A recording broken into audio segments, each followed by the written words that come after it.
Hi everyone, why don't we get started so we can make sure we can get you out here on time. Welcome. We're actually pretty excited today to talk about area studies here at Charleston. I think the opportunity, given the theme of the conference itself, it was apropos for us to start talking about the threats, trends, and current state of collection management in the digital age of globalization for area studies. And I feel very lucky to have with me a panel to talk about this. My name is Steve Fallon. I am the VP of the Americas for GRUYTER, a German-based publishing house. And with me to my right, we have Brian Vertruba, who's a European Studies and Digital Scholarship Librarian at the University of Minnesota Libraries. And to his right is Angela Carreño, Head of Collection Development for NYU Libraries. And with us is Adán Griego, Curator for Latin American, Iberian, Mexican American Collections for Stanford University Libraries. Together, today we're going to kind of talk about the goals of this session and some of the trends specifically with the GRUYTER. We're then going to share some insights with European studies. Brian will studies and opportunities that are happening in European studies. Adán will talk about Spanish language publishing trends and what does it mean for his library. And then Angela will talk to us about this collaborative approach with CLACSO and Latin American open access ebook pilot. This session came about, we are, as I said, mentioned, a German publishing house, and Brian we've worked with as part of the GNARC group, the German North American Research Project?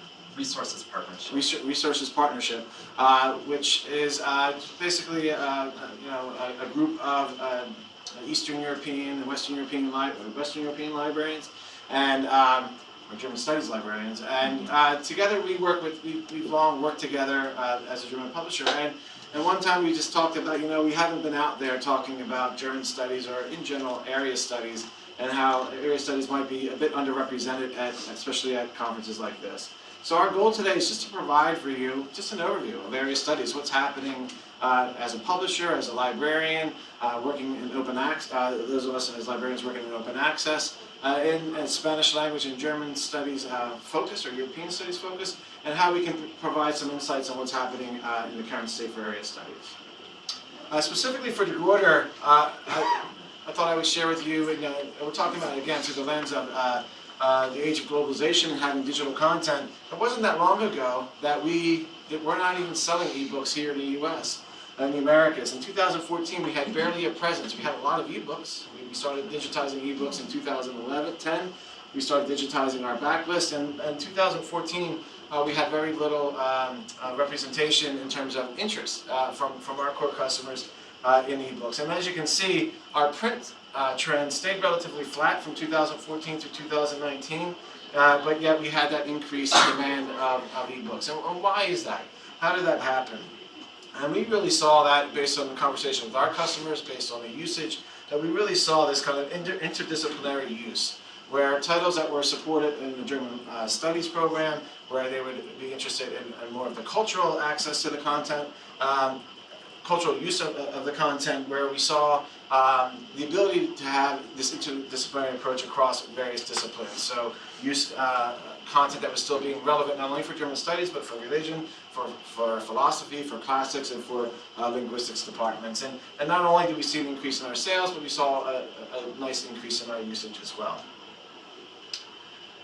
In addition to that, along the way, our profile is about 65% German language books and 35% English language books.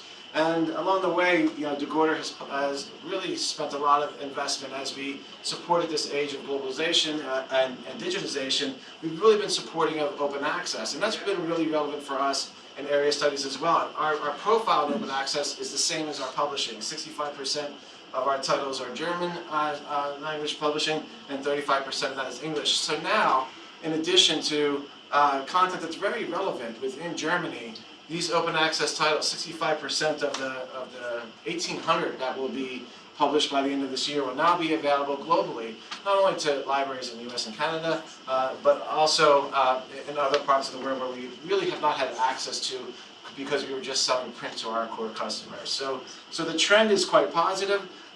Open access is an area where we continue to invest and develop, and we see support in this interdisciplinary approach specific for open access as well as for our traditional scholarly publishing. So that is just at the publisher level, kind of setting the trend of the idea that, okay, there's been this dramatic shift from this flat print growth to a real boost in digital acquisition and open access. And what does that mean, and what does that impact as it spreads across the librarians? And with that, I will pass it over to Brian to talk about your case studies. There are 3 chairs up here. So I'm going to be talking about some trends, challenges, and opportunities for those of us who are librarians who work in European studies.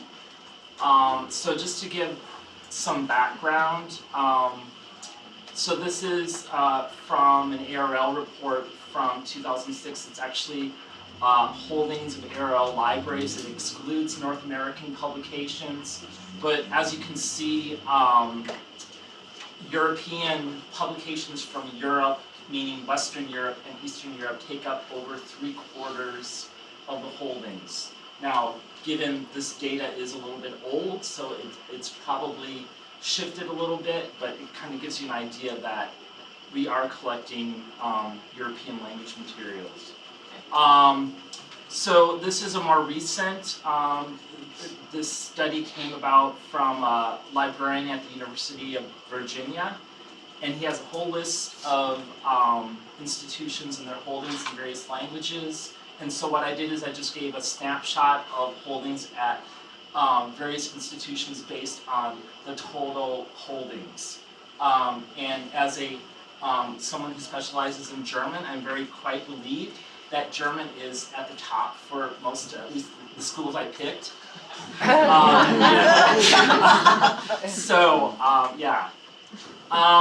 now I just wanted to mention some things about some trends in European publishing, and I'm just going to briefly talk about these because Plan S has been talked about a lot at this conference, and but for those of you who don't know what it is yet, it is an initiative that 24 funders, including the European Commission and the European Council for Research, implemented, whereby any publication that is funded through their research agencies those publications must be published open access, either in an open access journal or an open access repository. There's been, and as far as the APCs, the author processing or article processing charges, those are actually paid by the author institution or funding agency. There has been some pushback from HSS publishers because humanities and social science publications generally are not funded through such grants. So Project Deal is a consortium of 700 university libraries and research institutes in Germany, and they've made deals with Springer Nature and Wiley this year, where articles will be published open access, and it's actually kind of changing the pricing structure or how publishers and aggregators are paid. And what's instead of institutions subscribing to these journals, it's going to be based on the articles that are published by authors at their institutions. So it's kind of a changing the landscape with this. Open access ebook publishing. I think we're all touching on open access throughout the presentation. But one of the issues that I find as a selector for European studies is finding out about open access monographs. University presses in Germany, as well as university presses elsewhere in Europe, provide some of their content is available open access. That material is loaded in the DOAB, but often it takes a long time for it to happen. Vendors like GRUYTER and Brill, they also have really big open access initiatives, and they have wonderful pages where you can see what is available. But again, that stuff does end up in the DOAB, but at what point does that get ingested into one's ILS or one's discovery service? That's the big question. The other issue is that you can't rely on acquisitions vendors to find out about, in my opinion, to find out about OA publications. The OA publications from these university presses as well as from these other vendors, the print publication is still available for purchase. So those records are loaded into the acquisition vendors, but there's no note or anything about them being open access. So it's a really big challenge. At my previous institution, there was a librarian who would actually go and she would get alerts from the DOAB and for books that were coming out, and she would go into Gobi and block them from coming on approval. But think of the work involved in that. So that's a big issue. Okay, ebooks in general. Europe was lagging behind as far as ebook usage, but they're definitely catching up.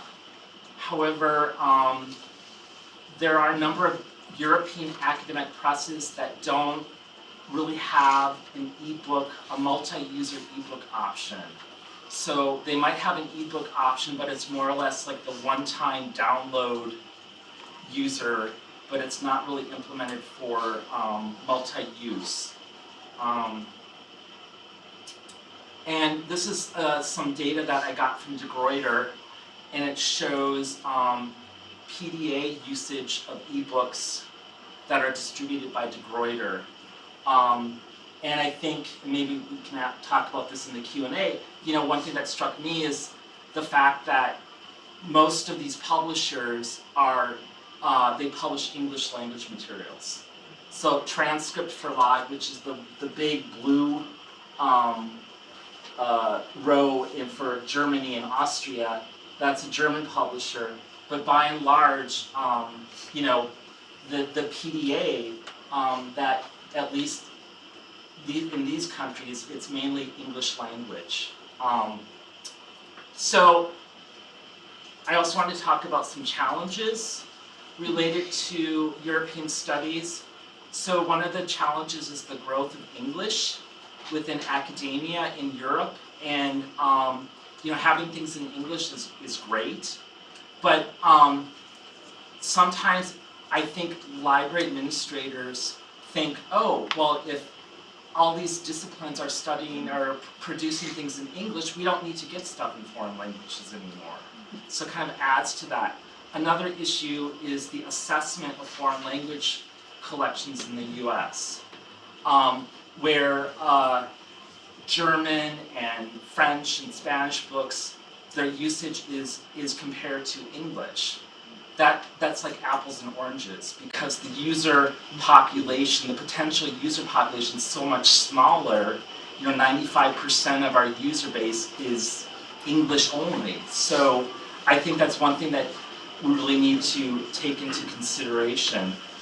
Licensing from European vendors is another issue. Sometimes they don't really have a North American model in mind for pricing structures. We've had to deal with vendors who want to charge us based on FTE.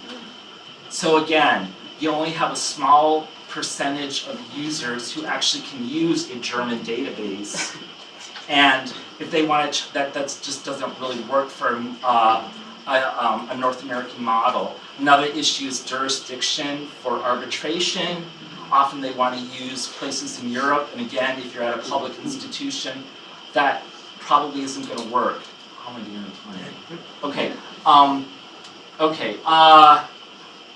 So one of the things with European studies too is, you know, we're kind of a product of the Cold War, for good or for bad, and with everything happening in the world, and with the rise of interest in other areas of the globe, that kind of has taken away the focus somewhat on Europe. So, you know, South Asian studies, Latin American studies, Southeast Asian studies. Another issue is how area studies is perceived in academia. It's not, sometimes it's not very well perceived, and there's been a shift to more global studies disciplines, for example, migration studies. And I think, you know, you can think, well, they're still going to need stuff in foreign language if they're doing migration study. But again, it's like the perception that comes across to like library administrators and so forth. Another issue is the declining enrollment in foreign language in the US. According to the MLA, the Modern Language Association, there was a drop in foreign language enrollment from 2013 to 2016 for 9.2%. So again, it kind of adds to this idea of, oh, well, we just have to get stuff in English.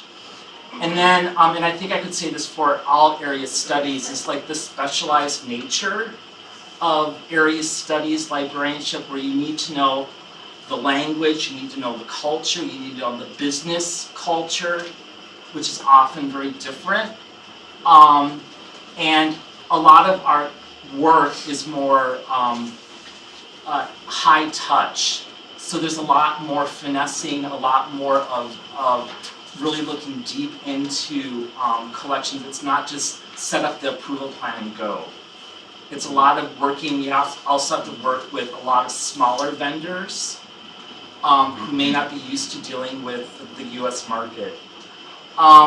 So some opportunities, and the big discussion today is cooperative, cooperative collection initiatives. And I just want to point out two, you probably all heard of two cool, where Columbia and Cornell are sharing collections, developing collections for Slavic and Eastern Europe, Latin American and Iberian, and Southeast Asian. But there are other things that are going on. For example, Cornell and Princeton have, they're sharing the contemporary German literature list from Erasmus, so they're making sure that at least one of them is collecting works by each author. And then there are other informal agreements that libraries or librarians may have. And I think another opportunity is really working with our European vendors, because the European vendors really understand that this is a niche and that there's a limited user population, and so they're really interested in working with librarians and libraries and really fine-tuning collections, fine-tuning approval plans. And then the other opportunity would be, again, which we all do, is how to demonstrate how European studies collections align with the university's research and curricular needs. It's an opportunity to work with faculty in promoting that to the university at large. So I'm going to turn it over to... You can just keep going. Okay. So thank you for coming. I'm very gratified that you chose us over streaming video and virtual reality. There are two seats up here for those of you that are very uncomfortable over there at the end. I know no one likes to sit in the front, but I won't test you. I have 11 slides, so I'm going to go very fast so that I can do it in 10 minutes. I should have titled this what it means for our library, but I wanted you to read it and own it and say, what does it mean for my library? Let's go to the next one. And I'm going to start with, I'm going to list about 6 or 7 trends and realities in Spanish language publishing and what it means for our libraries. And in many ways, just like English language publishing is dominated by large media conglomerates. You will be surprised that we in Spanish share a large publisher with English and German, and I won't tell you who that is because you can figure it out on your own. They don't need a commercial. One of the largest is Planeta, and they really aim to be the planet. The imprints that they cover, you would need 3 screens, so I just got the first one. This comes with some problems because even though Planeta dominates publishing in Spain and Latin America, intercontinental distribution is very problematic. So Planeta Chile doesn't necessarily distribute its books up next door, Planeta Argentina or Planeta Peru. I understand the Andes are in between, but you know, it's one of those things that's never been, and part of it has to do with copyright laws that you sign to distribute it only in one country, and so I understand that. The other trend is that there are more and more independent publisher groups forming to provide a venue for independent publishing. And I went through the last 10 years of the Nobel laureates in literature, actually 11, so I would eliminate Mario Vargas Llosa because it doesn't fit in my analysis. And out of those, I'll keep my comments on Vargas Llosa to that. And out of those 11, 5 of them were published in Spanish by independent publishers. And every year, everybody's looking forward to which is going to be the independent publisher that will win the lottery this year. The one that won the lottery this year is Anagrama, which is now part of an Italian conglomerate. Let's go to the next one. Ooh, we jumped to very fast. Oh. I'm saving this one. Oh, okay, well, let's go to the next one. This is just as good. This is lovely. This is lovely because it gives us a lot of information, and some of it is questionable. This is the titles published in Latin America, in print and in paper. And if you think in the Anglophone world, it is probably the opposite. It's fairly stable that Spanish language publishing remains a print industry at probably 80%. Spain always skews the statistics, and I was trying to find, this only covers Latin America, and it's published by a UNESCO-affiliated entity based in Colombia, CERLAC, the Research Center for the Promotion of Books in Latin America and the Caribbean. This is the most recent one, and even they had a question mark, because this year Cuba and Venezuela show up as way over as ebook publishers. And they said, well, we need to look at this carefully, but they are reporting the statistics as they come from the publishing groups of those countries, which is called the Cámaras de Libro. For Spain, I was trying to see something similar, and I couldn't find an exact number. I think it's around 30%. What I found is that the academic presses in Latin America are higher. In that same study, in 2013, it was 30%. In 2017, it was 41%. So that's good news for those of us in academic libraries. Not so much who's in public libraries here. Wow, but you're not really a public library. New York Public Library is our national library, one of our two national libraries. So I looked at, searching for those statistics, I looked at the publishers group in Spain, the Federación de Grupos Editoriales Españoles, FGGE, and they, in their latest report, they said that print grew at a bigger pace than digital, and they don't give by sales, they don't give the number of titles. A similar, a competing group, a consulting firm by Gabriel Zelaya, we'll see him at the end, gives his assessment of publishing in Spain, and he's very optimistic. He talks about audiobooks as a big trend, which we'll see later on. So my sense is that the truth is really somewhere in between the gremio and Javier Zelaya. But I think this is important because it illustrates to us something that you can go, is anybody a library director here? Oh, I wish there were here because I've been waiting to say a few things with this chart. You can take this chart and show it to your library director and say, you know, Spanish language publishing remains print-based. And it's probably similar in other foreign languages. We'll go to the next one. Let's see which one comes. I'm not doing a commercial for any of them. I'll just say that these are the distributors that our libraries are familiar with that distribute English language books, that distribute ebooks. And it's always important because in the print world, we don't need to remind this audience, you buy the book and that's it. You don't have to worry about being married to the publisher. In the ebook arena, you are married to the distributor and divorce is not really an option. And if it is, you're in deep trouble getting equal partnership in whatever is left behind. Let's go to the next one and I'll say. Print runs. Print runs are very limited. 500, 1,000 maybe. Bestsellers, probably 5,000. And this excludes Isabel Allende, who publishes in Chile for one, in Argentina for the other one.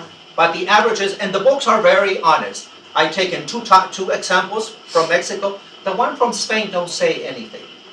Very interesting. The ones from Mexico, maybe out of transparency rules, they say it. One with 500. This other one, which is published by Artes de Mexico, the glossy bilingual magazine on art that most of your libraries, most of our libraries have. If you don't have it, well, you should buy it because they also distribute as monographic issues on anything related to Mexican culture. It's bilingual. They published this book and they knew astutely that anything that was erotic would sell. So they printed 3,000 copies. And it's selling quite well because the drawings, pre-Columbian erotic drawings, with accompanying text by a very famous pre-Columbian specialist, it's selling well. Very honest, right there. Let's go to the next one. One of the things that we might not realize is that there's a high level of involvement in government funding of research, just like we have the National Science Foundation, but there's also a high level of involvement in publishing. That would be the equivalent of having the National Science Foundation, the Department of Education being a publisher, which I don't think they are, probably because they don't have money to do that, especially nowadays. And I've chosen 3 examples. The first one is very problematic for our approval vendors because it's published by a research center in Mexico and a research center in Argentina. And if your approval plan is based by country, your vendors might not send it because, well, this is published in Argentina, no, this is published in Mexico. I think there's a secret there, which ISBN shows first. ISBN doesn't mean anything to me. I don't know if it means something to you. If it does, more power to you. When I go back, I'm going to look and see how many copies were printed on this. One of the things I failed to mention in the first one of the trends, I show you the reality. One of the trends is that once the book gets published and it doesn't get sold, and the copies get sent back to the publisher, the paper is shredded and recycled. What does it mean for our libraries? That if I don't get it as soon as it comes out, it goes out of print or agotado or descatalogado, as our book dealers like to call it, and then you're not going to get it. Or if a copy shows up in Amazon, as the other day somebody requested a university press from 10 years ago, for $900. Well, astutely they realize that's the only copy they have. So I convinced the faculty that he should borrow it on interlibrary loan anytime he wanted, and we will pay for 10 times his borrow. So let's go to the next one. And now I'm going to spend a little time on open access. I think all of us are talking about open access, but this covers not only Latin America and Spain. And this comes, the next 2 slides come from a presentation that we saw at the Libre Book Fair in Madrid. My colleague, Elea, from the National Research Council in Spain, very generously shared this slide. And earlier on we talked about the directory of open access books. And so here we have the coverage by country. It's fairly recent. And it's the first time when the United States doesn't come up as the first one. So I say more power to the Germans. But we see that Spain is lagging behind, and one of the reasons why that we see Brazil, can anybody figure out why Brazil is farther ahead than Spain? There's a reason for it. The CIELO, S-C-I-E-L-O, I have to think about spelling in English, the Scientific Research Library from Brazil, that is wonderful. They made a very conscious effort to spend money on visualizing their research to the world. I'm not sure how that future looks now that there is a very conservative government in Brazil that is slashing funds for education and anything culturally related. Hopefully they will not be impacted. If we go to the next one, it's the same from Elea's publication here, and here we see it by language. And we see that English again is very high.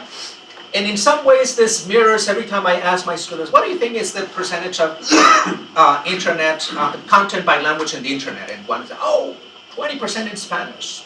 And I said, you're so optimistic, my friend. It's barely 5%. And so in some ways, I think this mirrors that foreign language content available on the internet. I think English is like 40%, German and French are about 5% as well, Spanish is about 5% as well. And if we go to the next one, I got this out of a report that Elea also wrote, and it was just uploaded like 3 weeks ago. It showed up on the web. And here it tells us some more interesting open access figures where you can find those open access titles in the vendors that we are familiar with. Open Edition, CLO, JSTOR, and the Dutch group at the end, at the bottom. Angel is going to talk about open access, so I will not spend more time on open access. At this same meeting in Spain, the director of the Spanish University Presses said, oh, I've been fighting with the DOAB people because I have 1,000 titles to include. Something like 75% of our output is already on open access. So I hope he continues that fight. The next one is something fairly recent, and it's audiobooks. And these two studies, these two articles talk about the same study by Gabriel Celaya's well, as the Spaniards would say, Doce, consulting firm. He is very optimistic about the growth of audiobooks in Spanish. Which is, it's kind of interesting. 4 years ago, I was in Barcelona speaking to a colleague's class and libraries at the library school at the University of Barcelona, and I mentioned audiobooks. And he had to remind his students what audiolibros were because it was not even on the landscape at the time. 4 years later, it seems to be something that is of great appeal. I have 1 more minute and I'm almost done. I thought I would just summarize what I just said. A Mexican newscaster used to say that she would give muchas noticias en pocas palabras. I'm going to give you lots of noticias in a few words. Summarizing, it's mostly a print-based industry, dominated like large media conglomerates with limited intercontinental distribution, with regional alliances that are quite alive. The limited print runs, this is something that I don't think we realize, that it's 1,000 and maybe even less nowadays for university presses. A high degree of government involvement both in research and in publishing. EBOOKS and open access have seen moderate growth. Audiobooks is a recent development, and the leaders in publishing are Spain, Mexico, Argentina, Colombia, Chile, and Peru. The report that I mentioned earlier on gives those statistics by country. Okay, I think I did it. 5 seconds. Okay, so I'm going to talk about a specific project that ties in with the Latin American academic book that is open. And I had been concerned about stewardship associated with the academic open book that is published in Latin America for a number of years, and had a lot of back and forth with colleagues in Salon and with book dealers about what the universe of that output is, and what kind of metadata exists, where are they being deposited, what appears in the aggregators, how much of it is showing up in the directories such as the DOAB, and the impression I had was its visibility is minuscule, and the threat is great because they'll often reside in regional repositories or on websites of unknown duration, and as far as I could tell, limited effort was being devoted to stewardship. So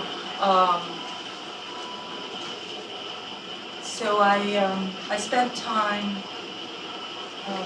thinking about it and decided that the best home for the dialogue was the Latin Americanist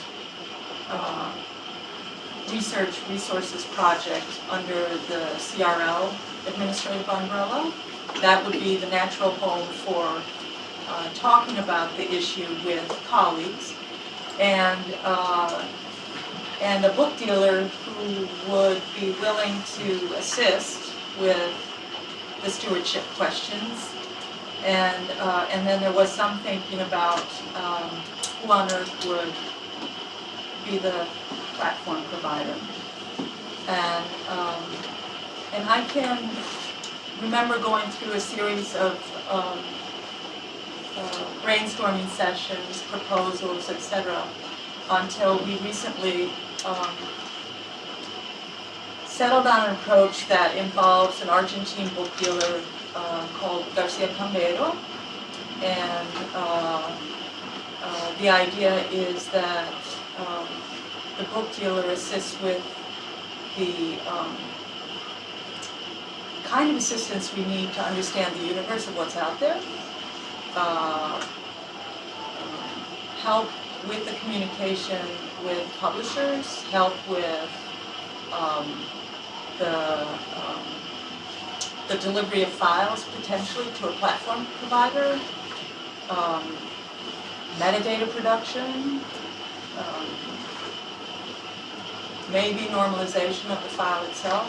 So a variety of tasks that I knew as an individual library or even a collective we wouldn't be able to do on an ongoing basis. So key is how do you partner effectively with the book dealer in country who is familiar with the publishing industry and the book trade. And then the other is the right platform, which took a while, and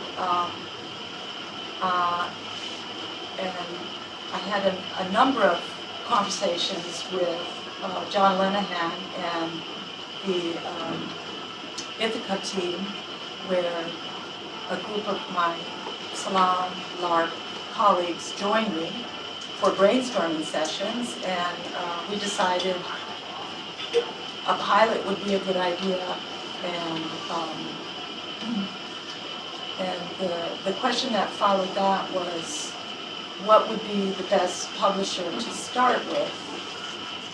Who would be ready to work with us on a pilot? And we settled on the Latin American Council of Social Sciences, which we refer to as CLACSO often. And CLACSO brings together about 354 social science research centers on an annual basis. CLACSO itself publishes about 200 titles, and if you think about the output of CLACSO plus the affiliated research centers, it's about 300 per year. So you're thinking through what it would take to provide stewardship for either 200 titles as a single year front list, or bump it up to the 300, which covers CLACSO and its affiliated centers. And we went with a pilot that tested it out with the 200, the CLACSO only publications. And the book dealer helped with the communication with CLACSO, and a meeting was held at the Latin American Studies Association that finalized the agreement. We actually had to be subjected to an interview and get posted on the web, the CLACSO web, because they were so excited, and why not? The key was pulling together enough library funding to support the first year pilot and provide the stewardship for that first set of 200 titles. And the stakeholders, JSTOR, the book dealer, Garcia Cambeiro, and CLACSO all had their business needs. With CLACSO it was, if I go this route, will it help with the sustainability of ongoing publishing? And what could be a revenue stream from this sort of approach? And with the book dealer, it was, what is a business model that would support the services that help with the kind of treatment we need for the open access books. And with JSTOR, it's massaging the files for the platform, gearing up to provide the preservation services for these books, and giving it full discovery treatment and cortical preservation. It turns out in this first round that's untested, it's about $350 per book, and all three stakeholders figured out a percentage payment that would go to each, and then we're going to watch it for a year and see what's possible going forward. But sometimes I felt like I was turning into a salesman, and my colleague Melissa said, no, you're an advocate, gathering up your partners.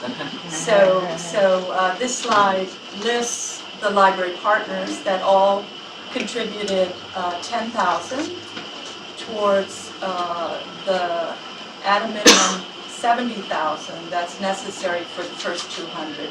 If we exceed the $70,000, we're going to just move ahead with additional titles. But we hit our mark, and we're going to have a year one pilot, which pleases me no end, and we'll see where we go from there.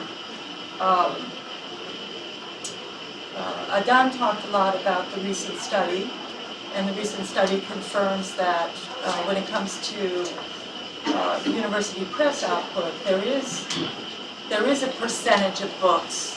I think you said at 60% that have e-versions, right? And I want that academic output. It also confirmed that these books are not showing up in the aggregations. They're not showing up in the directories. There is no metadata out there to help you understand the universe. You're not going to have visibility in library catalogs. So it's sort of the Wild West, and we're going to tame it. How's that? Great. Well, thank you, Angela. And I think you maybe have 1 minute. I know we're toward the end. If you have Just questions, one more thing. Sure. One Sorry. more thing. I have a sheet that describes the pilot, and I'm going to sit in a room at 9:30 tomorrow with the stakeholder representatives and a colleague from NYPL, so we can ask questions, answer questions, try to talk more about it. So we'll put the sheet up front here. Do you have enough copies, Angela, for people to take some? I brought quite a few. Okay, so there'll be a sheet. The people will be up here. Please help yourself to that. It'd be great to attend that session and learn more about this very exciting project. Congratulations on getting the funding for that. And I think it's something as we develop OA in the U.S., we can certainly learn from the collaboration and support in other areas. Feel free to stick around and ask questions to the panel. Thank you very much for coming, and best of luck with the rest of the conference.